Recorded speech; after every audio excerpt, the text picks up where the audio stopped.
Hi guys, hello students. आज हम matrix के बारे में पढ़ेंगे। मैट्रिक्स क्या होता है? तो देखिए, मैट्रिक्स को बहुत से लोग MATRICES भी लिखते हैं और इसका मीनिंग MATRIX भी लिखते हैं। वैसे अब मैट्रिक्स का हिंदी में जो नाम होता है वो होता है अवयव। अवयव क्या है? अवयव के बारे में हम सन 1850 ईस्वी में सर्वप्रथम जे सिल्वेस्टर नामक गणितज्ञ ने अवयव शब्द का प्रयोग किया। बाद में खोज होती गई। उसके बाद सन 1858 ईस्वी में आर्थर कैले ने इस अवयव शब्द को डिफाइन किया, परिभाषित किया और बताया कि अवयव क्या होता है, अवयव का प्रयोग हम कहाँ करते हैं।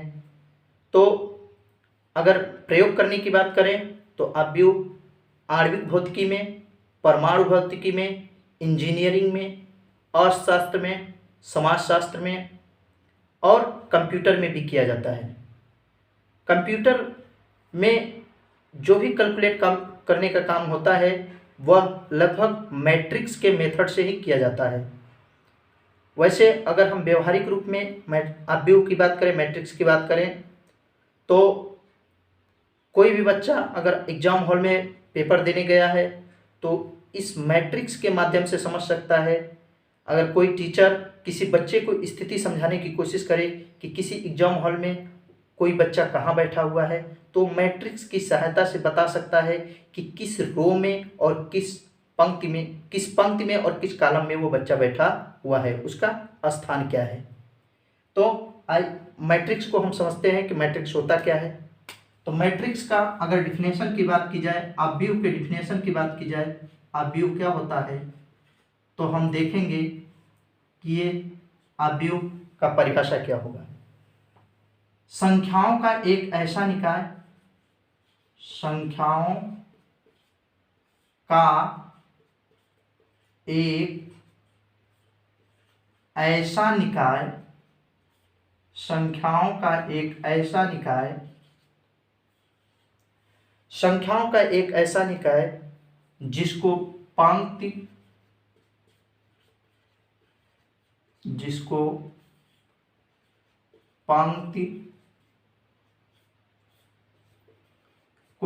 स्मॉल m से तथा स्तंभ n को n में, संख्याओं का एक ऐसा निकाय जिसको पंक्ति m तथा स्तंभ n को सारणी, आयताकार सारणी,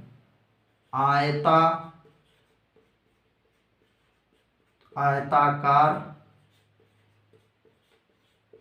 सारणी के रूप में व्यवस्थित करने को अवयव कहते हैं। व्यवस्थित करने को अवयव कहते हैं, मैट्रिक्स कहते हैं। ठीक है, संख्याओं का एक ऐसा निकाय। अब मान लीजिए कि अवयव को हम कैसे दिखाएंगे, तो देखिए आयताकार सारणी कहा है तो ये इस तरह का कोष्ठक हमारा बना रहता है, एक इस तरह का कोष्ठक रहेगा। आयताकार सारणी, संख्याओं का एक ऐसा निकाय, निकाय का अर्थ होता है समूह। जैसे मान लीजिए 3, 5, 8, 9, 7, 6, -2, 1 और 0। संख्याओं का ये सब क्या है, नंबर्स हैं, संख्याएं हैं। संख्याओं का एक ऐसा निकाय, निकाय का अर्थ होता है समूह, जिसको पंक्ति। अब पंक्ति क्या है? पंक्ति का अर्थ होता है हॉरिजेंटल, यानी कि क्षैतिज। ये हमारा हॉरिजेंटल है, इस तरह से ये जो रहेगा हमारा हॉरिजेंटल रहेगा, इस तरह से। ये जिस तरह से बोर्ड है सेम इसी तरह से ये हमारा हॉरिजेंटल है, क्षैतिज है। यानी कि ये हमारा एक पंक्ति हुआ, ये दो पंक्ति हुआ, ये तीन पंक्ति। अगर पंक्तियों की बात की जाए तो इस अवयव में पंक्ति कितने हैं? तीन पंक्ति। पंक्ति को इंग्लिश में रो कहा जाता है, ROW, और हिंदी में पंक्ति कहा जाता है। पंक्ति को प्रदर्शित करता है किस अक्षर द्वारा हम डिनोट करते हैं? तो पंक्ति को हम डिनोट करते हैं स्मॉल m द्वारा। ठीक है, तो पंक्ति तथा स्तंभ। अब स्तंभ की बात की जाए, पंक्ति हो गए हमारे एक, दो और एक, तीन। स्तंभ की बात की जाए तो हमारा स्तंभ कितना है? अगर स्तंभ की बात की जाए, इस संख्याओं के समूह में हम स्तंभ की बात करें तो हमारा स्तंभ कितने हैं? तो देखिए, वर्टिकल को हम स्तंभ बोलते हैं। वर्टिकल मतलब स्तंभ। अब स्तंभ को हम कैसे बोल सकते हैं?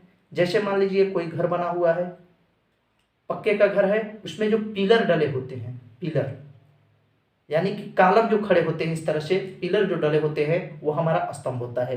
वर्टिकल जो होता है वो स्तंभ होता है। जैसे अगर स्तंभ की बात की जाए तो एक ठो मान लो ये इस तरह से है, एक ठो ये इस तरह से है, और तीसरा ये है।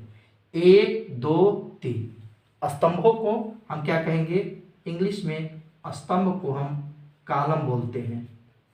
स्तंभ को क्या बोलते हैं? Column, COLUM। कॉलम को हम या स्तंभ को स्मॉल m द्वारा प्रदर्शित करते हैं। समझ में आया? आयताकार सारणी के रूप में व्यवस्थित करने को अवयव कहते हैं। ये आयताकार सारणी है, इसमें संख्याओं को जो भी हम लिखेंगे उसको या तो पंक्ति में या स्तंभ के रूप में लिखेंगे। पंक्ति और स्तंभ में किसी भी आयताकार सारणी के रूप में अवयव कहते हैं।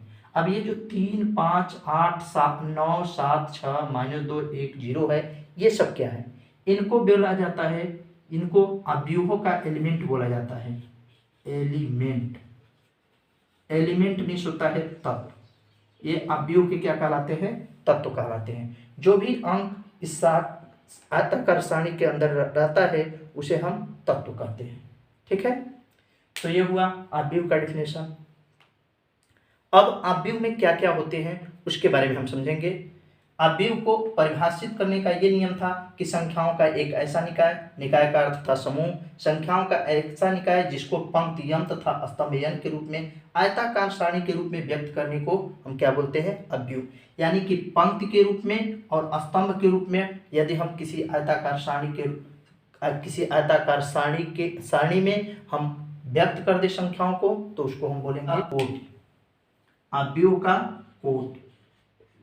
अवयव का अगला टॉपिक जो हमारा आता है अवयव का कोटि है।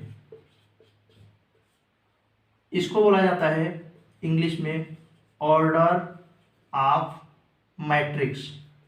ऑर्डर ऑफ मैट्रिक्स, अवयव का कोटि।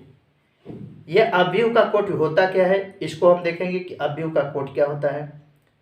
तो देखिए, अवयव के कोटि को किस तरह से हम परिभाषित कर सकते हैं? किसी भी अवयव के पंक्तियों की संख्या और स्तंभों की संख्या के गुणनफल को अवयव का कोटि बोला जाता है। पंक्तियों की संख्या, अवयव के पंक्ति की संख्या और संख्या गुणित स्तंभ की संख्या, स्तंभ की संख्या का गुणनफल को कोटि कहते हैं। कोटि कहते हैं। देखिए, अवयव का कोटि क्या होता है? अवयवों के पंक्ति की संख्या और स्तंभों की संख्या के गुणनफल को क्या कहते हैं? कोटि कहते हैं। के यहाँ होना चाहिए, के गुणनफल को कोटि कहते हैं। तो देखिए, मान लीजिए ये कोई हमारे पास अवयव हो 3 -7 6 2 5/2 9 3 -3 5 और 8। ये कोई अवयव हो और इसमें कोई पूछे आपसे कि बताइए कि अवयव के कोटि कितने हैं। तो कोटि अवयव के पंक्ति की संख्या, हम पंक्तियों को गिनते हैं 1 2 3, पंक्तियों की संख्या कितनी हो गई 3। देखिए हम अवयव के कोटि को यम गुणित यम, पहले ही मैं बता चुका हूं कि पंक्ति को यम से और कॉलम को यन से प्रदर्शित करते हैं। तो यह हमारा कोटि बराबर यम गुणित यन होता है। इसको यहाँ लिखा जाता है यम इंटू यन, इस तरह से हम डिनोट करते हैं यम इंटू यन से। यह हमारा पंक्ति का कोट कहलाएगा।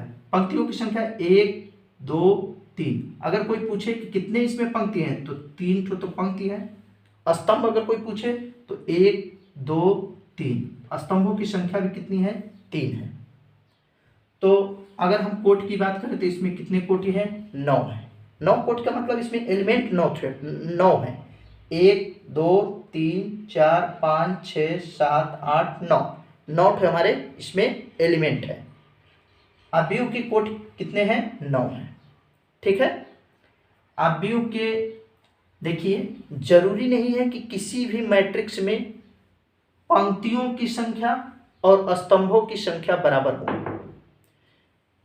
वो पंक्तियों की संख्या ज्यादा भी हो सकती है और स्तंभों की संख्या कम भी हो सकती है। कभी कभी स्तंभों की संख्या भी ज्यादा हो सकती है और पंक्तियों की संख्या कम होती है। तो ये जरूरी नहीं है कि पंक्ति और स्तंभ, किसी भी मैट्रिक्स के लिए पंक्ति और स्तंभों की संख्या क्या हो बराबर हो। ठीक है। यह हुआ हमारा कोड।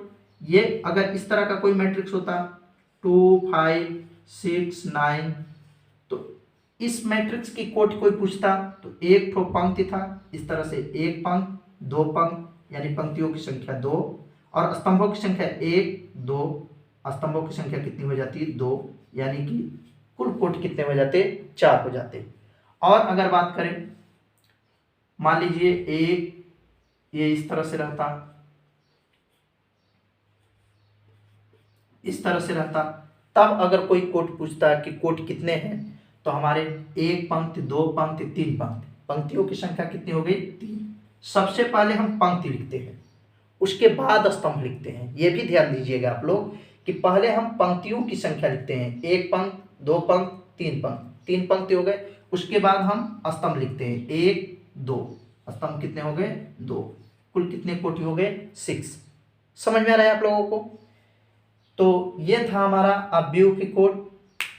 अवयव की कोटि किसी भी पंक्ति की संख्या और स्तंभों की संख्या का अगर हम गुणा कर दें, जो उनका गुणनफल प्राप्त होगा वही हमारा अवयव की कोटि कहलाता है। अवयव की कोटि के बाद अब जिसकी बारी आती है वो होता है अवयव के तत्व। अवयव के तत्व क्या होते हैं? तो अवयव के तत्व यानी कि एलिमेंट, अवयव के तत्व, अवयव के तत्व इंग्लिश में अगर बात करें तो element, ELEMENT, element of matrix, element of matrix. अवयव के तत्व की बात की जाए कि अवयव का तत्व होता क्या है, तो देखिए दोस्तों, अवयव के तत्व को हम AIJ से डिनोट करते हैं, AIJ से, AIJ से। अवयव के तत्व को हम AIJ से प्रदर्शित करते हैं। अब यहाँ I क्या होता है? ये जो हमारा I होता है इसको बोला जाता है पंक्ति, और J जो होता है उसको हम बोलते हैं स्तंभ। ठीक है। AIJ से, अवयव के तत्व को AIJ के द्वारा हम प्रदर्शित करते हैं, जिसमें I जो होता है पंक्ति होता है और J जो होता है स्तंभ होता है। जैसे अगर कोई एलिमेंट दिया रहे, कोई किसी भी अवयव का एलिमेंट दिया रहे, जैसे 2 6 7 5,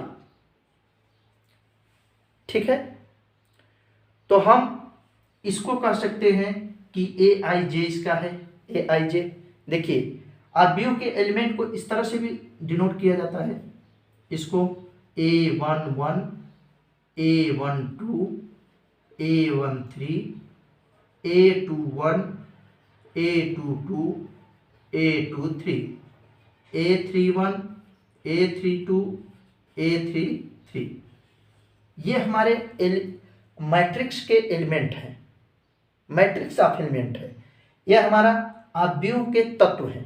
आव्यूह के तत्व अगर हम बात करें, अगर ये कितने कोट के हैं, तीन पंक्ति है इसमें और 3 स्तंभ है, यानी 3 कोट के अव्यूह हैं, 9 कोट के अव्यूह हैं। तो हम इसको अगर इस संख्या के रूप में लिख दें तो हम कहेंगे कि अगर हम पूछ लें कि ये संख्या अव्यूह का कौन सा तत्व है। हम आप लोगों को एग्जाम्पल भी दिए थे कि किसी भी क्लासरूम में बैठे विद्यार्थी को हम बता सकते हैं कि वो किस स्थान पर बैठा हुआ है अव्यूह के माध्यम से। जैसे 8 को, अगर 8 को बताना है कि 8 किस स्थान पर बैठा हुआ है तो हम आसानी से बता सकते हैं। कैसे बताएंगे, देखिए ये ये पंक्ति, एक पंक्ति, ये दूसरे रो में बैठा हुआ है। ये तो 3 रो थे, 1 रो, 2 रो और 3 रो, 3 ठो पंक्ति था।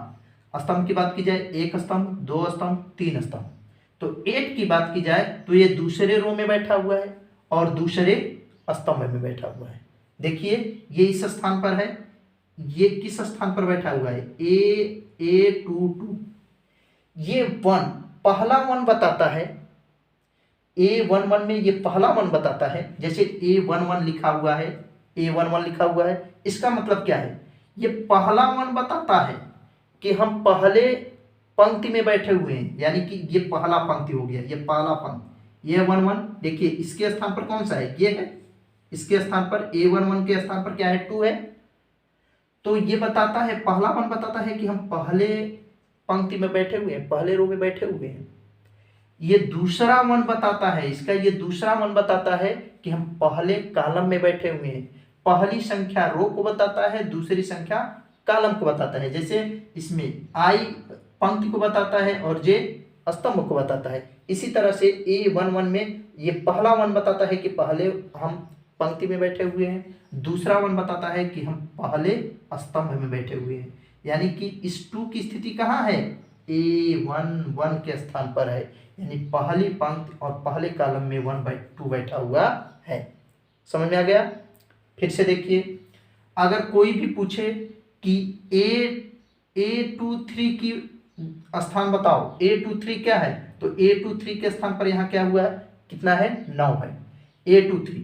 अब 9 अपना स्थिति कैसे बताएगा कि हम दूसरे रो में बैठे हुए हैं, ये वाला 2 बताएगा कि हम दूसरे रो में बैठे हुए हैं। अब ये 3 बताएगा कि हम तीसरे कॉलम में बैठे हुए हैं। हमारी स्थिति ये है, ठीक है।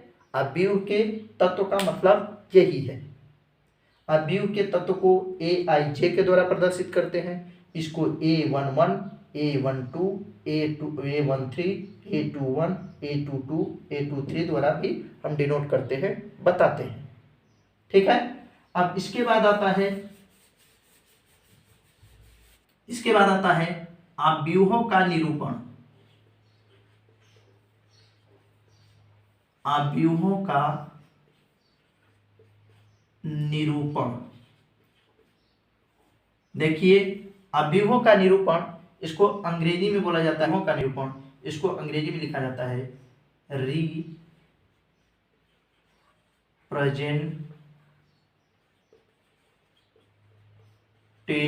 Of matrix.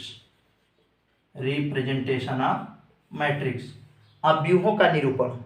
अब अव्यूह को किस प्रकार से निरूपित करते हैं, अव्यूह को हम किस प्रकार से दिखाते हैं, तो देखिए अव्यूह को अंग्रेजी वर्णमाला के बड़े अक्षर के द्वारा, अंग्रेजी वर्णमाला के A से लेकर Z तक जो भी अंग्रेजी वर्णमाला के बड़े अक्षर होते हैं उनके द्वारा हम इनको दिखाते हैं।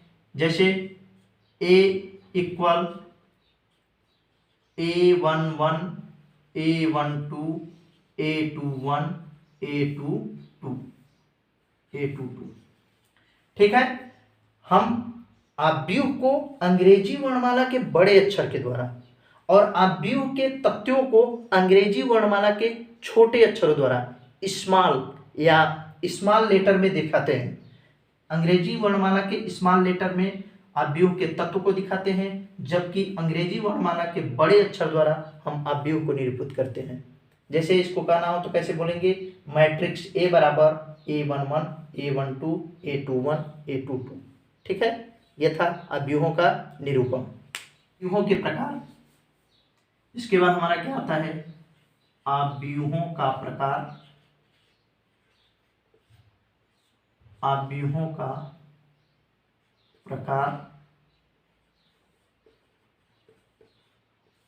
इसको इंग्लिश में टाइप्स ऑफ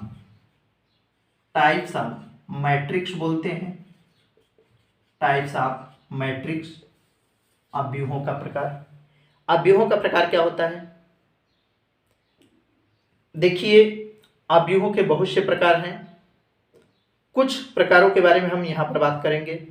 वैसे तो 12-13 प्रकार के आव्यूह होते हैं, लेकिन हमारे सिलेबस में जो इंटर का सिलेबस है उसमें आव्यूहों का कुछ ही प्रकार दिए हुए हैं, 7-8 प्रकार दिए हुए हैं, उसी के बारे में हम बात करेंगे। तो पहला आव्यूह का जो प्रकार, तो आव्यूहों के प्रकार में पहला प्रकार जो होता है हम उसको बोलते हैं क्षैतिज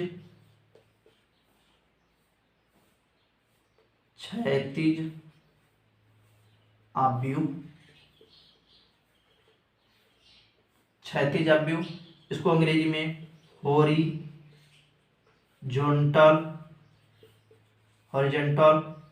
मैट्रिक्स बोला जाता है। कौन सा मैट्रिक्स, हॉरिजॉन्टल मैट्रिक्स इसको बोलते हैं, क्षैतिज आव्यूह। ये कैसा आव्यूह है, ये किस प्रकार का आव्यूह होता है, ऐसा आव्यूह जिसमें पंक्तियों की संख्या कम हो, जिसमें पंक्तियों की संख्या क्या हो, कम हो। ऐसा आव्यूह, क्षैतिज आव्यूह क्या होता है, ऐसा आव्यूह, आप परिभाषित इसको कर सकते हैं, ऐसा आव्यूह जिसमें पंक्तियों की संख्या कम हो, पंक्तियों की संख्या कम हो, लेकिन किससे कम हो, स्तंभों की संख्या से। संख्या कम हो, स्तंभों, कम हो नहीं लिखे है ना, कम हो किससे, स्तंभों की संख्या से।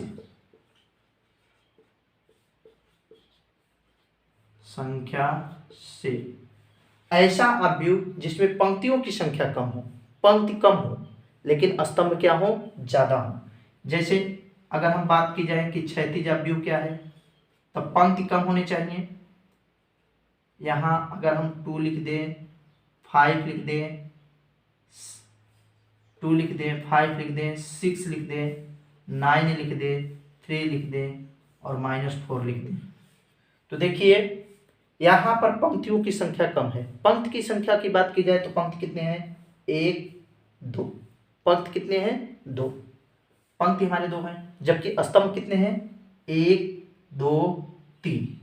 तो ऐसा आव्यूह जिसमें पंक्ति की संख्या कम हो स्तंभों की संख्या से, उसे हम क्षैतिज आव्यूह या हॉरिजॉन्टल मैट्रिक्स बोलते हैं, जिसमें पंक्तियों की संख्या कम हो स्तंभों की संख्या से। दूसरा जो हमारा मैट्रिक्स आता है वो होता है हमारा ऊर्ध्वाधर आव्यूह।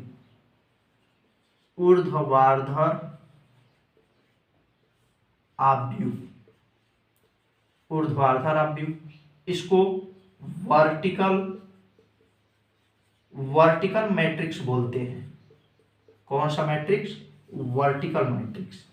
ये क्या होता है, जस्ट जो हम अभी पढ़े हॉरिजॉन्टल आव्यूह उसके जस्ट अपोजिट होता है, उसके उल्टा होता है।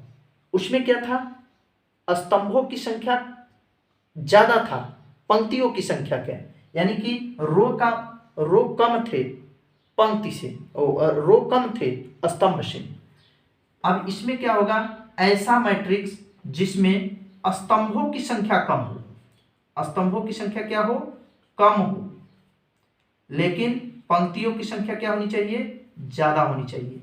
जैसे ये वाला मैट्रिक्स देखिए, ऐसा अवयव जिसमें स्तंभों की संख्या कम हो, स्तंभों की संख्या क्या हो, कम हो, पंक्तियों की संख्या से। ये पंक्ति हमारा 1 हो गया, 2 हो गया, 3 हो गया, जबकि स्तंभ कितने हैं, 2 ही हैं।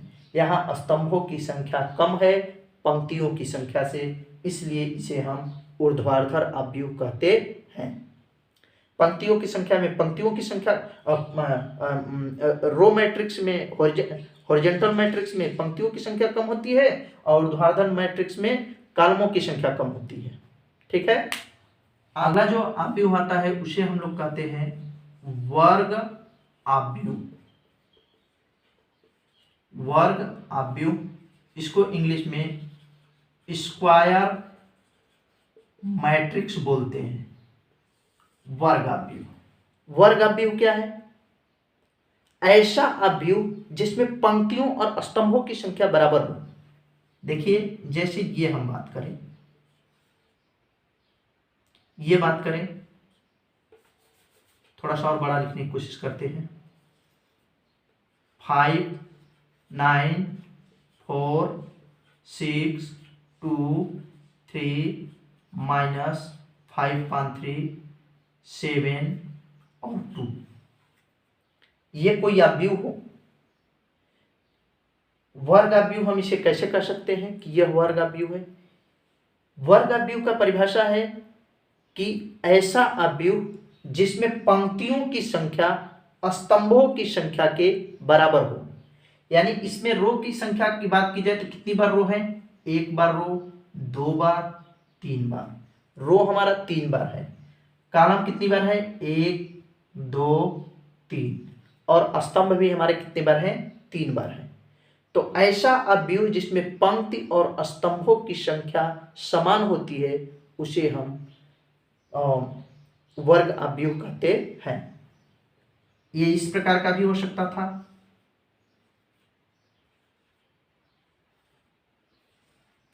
इसकी भी बात की जाए, क्या यह वर्ग अवयव है, हाँ है।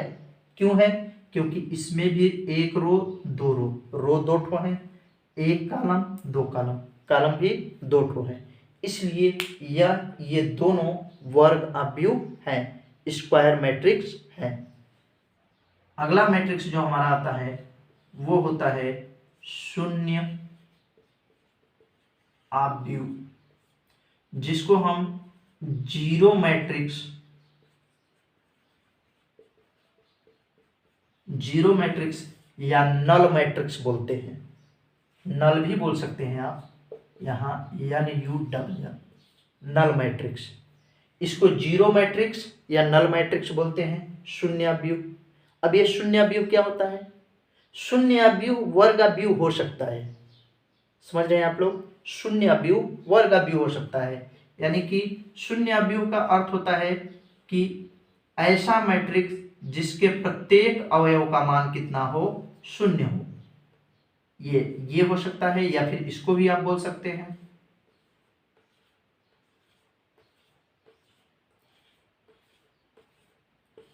ये दोनों हमारे क्या हैं, शून्य अवयव हैं। ये 2 कोटि का अवयव है, ये 3 कोटि का अवयव है।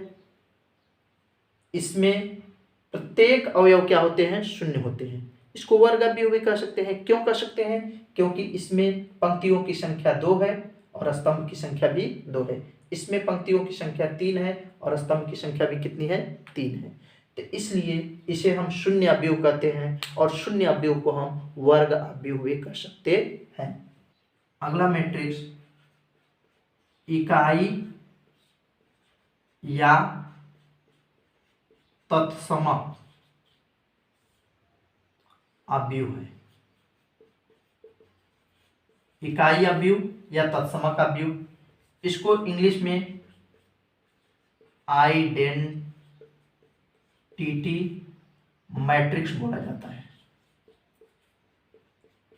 आइडेंटिटी मैट्रिक्स, देखिए स्टूडेंट्स, ये जो मैट्रिक्स होता है ये वेरी मोस्ट इम्पोर्टेंट मैट्रिक्स होता है। हमारे सिलेबस के अनुसार ये मैट्रिक्स इकाई अवयव या तत्समक अवयव बहुत ही इम्पोर्टेंट होता है। इकाई अवयव क्या होता है? इकाई अवयव भी वर्ग अवयव हो सकता है। इकाई अवयव भी क्या हो सकता है? वर्ग अवयव हो सकता है। कैसे हो सकता है? तो इकाई अवयव ऐसा अवयव जिसके विकर्ण का मान 1 हो। 1 का मतलब इकाई वाला 1, 1 हो, 1 विकर्ण। अब विकर्ण की बात की जाए, ये विकर्ण क्या होता है? डायगोनल। विकर्ण को इंग्लिश में क्या बोला जाता है? डायगोनल बोला जाता है। ये विकर्ण क्या होता है? जैसे मान लीजिए ये हमारा आयत है, ये हमारा आयत है, यहां से यहां को अगर हम मिला दें तो ये हमारा ये रेखा, ये वाला रेखा जो होता है हमारा क्या होता है? इस आयत के लिए विकर्ण होता है। इसको यानी कि किसी भी आयत में एक तो ऐसे हम विकर्ण खींच सकते हैं, दूसरा हम इस तरह से भी इसका विकर्ण खींच सकते हैं। यानी कि किसी भी आयत में हम 2 विकर्ण खींच सकते हैं। तो देखिए ये हमारा इस तरह से, ये संख्या इस तरह से हमारा ये वाला जो संख्या है वो इकाई है। इकाई का अर्थ है 1 है। एक वंस, नंबर वंस, 1 है, 1 नंबर है। और सभी तत्व क्या है? 0 है। हम इसको क्यों इतना फोर्स करके बता रहे हैं कि आप इसको 1 ही समझिए। ये आगे हम बताएंगे कि क्यों हम इसको 1 कह रहे थे। ये हमारा 0 होता है और ये विकर्ण जो होता है केवल हमारा 1 होता है। ऐसा अवयव जिसका विकर्ण 1 हो और सभी एलिमेंट 0 हो हमारा इकाई तत्समक कहलाता है। इसे हम, इस अवयव को हम बड़े वाले कैपिटल वाले आई से प्रदर्शित करते हैं। जब हम प्रश्नावली पढ़ाएंगे तो इस मैट्रिक्स का सबसे ज़्यादा प्रयोग आपको चैप्टर में मिलेंगे। इसलिए इस मैट्रिक्स को ध्यान में रखिए कि इकाई अवयव का विकर्ण 1 होता है और सभी तत्वों का मान क्या हो जाता है? 0 होता है। तो उसे हम इकाई अवयव कहते हैं। विकर्ण अवयव। अगला जो मैट्रिक्स आता है विकर्ण अवयव आता है। विकर्ण अवयव diagonal matrix. Diagonal matrix, diagonal matrix. ये विकर्ण अवयव क्या होता है? अभी हमने आपको इकाई अवयव समझाया, अब विकर्ण अवयव समझिए। इकाई अवयव में क्या था? विकर्ण का मान 1 होता था, लेकिन जो हमारे विकर्ण अवयव होता है उसमें किस प्रकार के एलिमेंट होते हैं? ये तो 2 कोटि का है, 3 कोटि का भी देख लीजिए।